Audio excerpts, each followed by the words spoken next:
Okay, sorry about that. Battery failed on the camera. So anyway,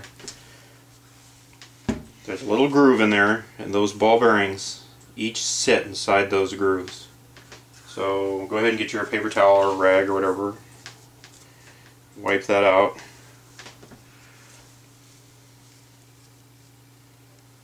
Clean any dirt out of there.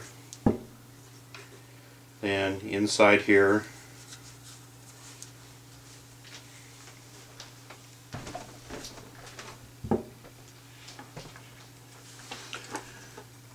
go ahead and wipe all this out and get that all cleaned out of there. So you need that all cleaned out. You may not have this rubber part on your particular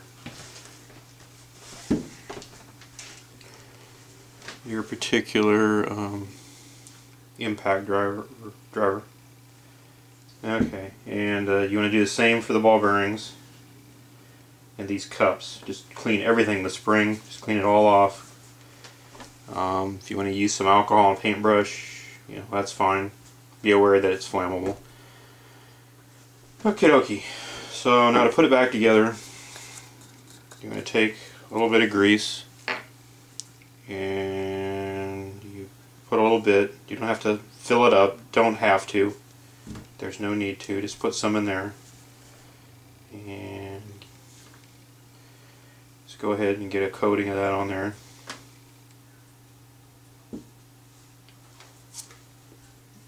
And there's no need to put any on the spring. Just put the spring back. And go ahead and then spread some inside here.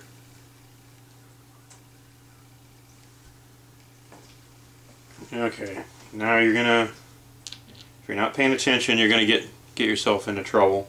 That's okay. Just what you need to do is line that up and compress that spring. And the minute you do, you can put one of those ball bearings in there, and then one of the buttons. Now you're gonna have to hang on to that, and it's already trying to come apart. Something that might help you is just kind of slowly work that around. You might want to make sure you get all the grease off your fingers. And then you're going to put the other ball bearing in. Put that cap in. And you're going to have to you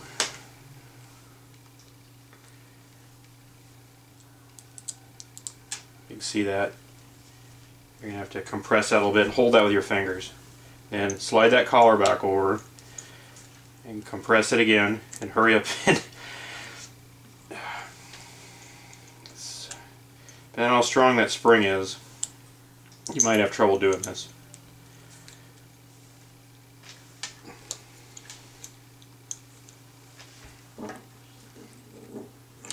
Okay, what I did was I pushed it down on the table and slid the collar back over there.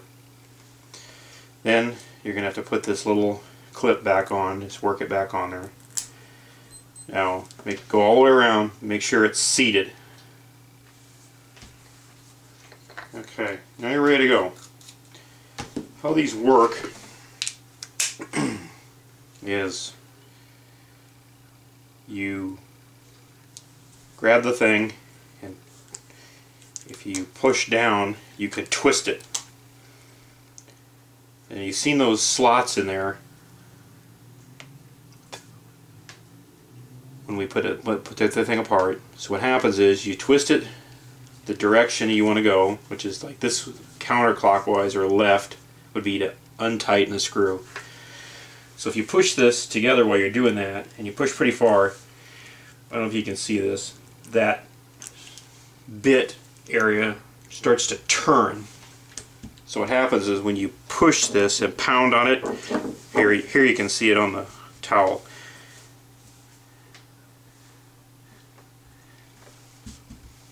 When you push it, see how it's twisting the towel up? So when you hit that with the hammer, it wants to unscrew the screw, and it also forces the screwdriver's bit down and deep into the screw, so you have less of a chance of the thing riding up and coming out. The other thing you want to do is when you're doing that, you want to turn it that direction. That helps keep it from bouncing back and going the wrong direction. guys are complaining that these bounce back and go the wrong direction. Well, they don't if you keep turning them the right direction. And that's all there is to it. If you clean that out, if you buy one of these brand new, I guarantee you that there's no grease in the thing. They don't seem to think that they need any grease.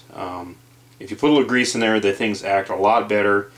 It'll give you a chance to see if there's any burrs in there. You know, if you see something you don't like, get a knife and kind of clean that up, or a file, real careful, and that'll help you out. It really changes the way these work. Out of the factory, they're a little hazy, and it'll give you an idea how the thing works. And I think if you see how it works, then you'll know how to work with the tool. And if you got that red guard on there, you may want to keep that on there. These things really take a pounding, so you'll have to have a, you can have a pretty big hammer. Don't be afraid to practice on some screws too before you get after what you got that's stuck. And hopefully you aren't trying to take a screw out that's so jacked up that this is like your last resort. Don't be afraid to use a torch or a heat gun or something to warm screws up. That will help you a little bit. There's nothing to stop you from turning these things and using them to lock a screw in too. I've done that before to tighten them up, and don't go crazy on them unless you want to strip the head off the thing. But they do work, and hopefully that'll help you out. Thanks.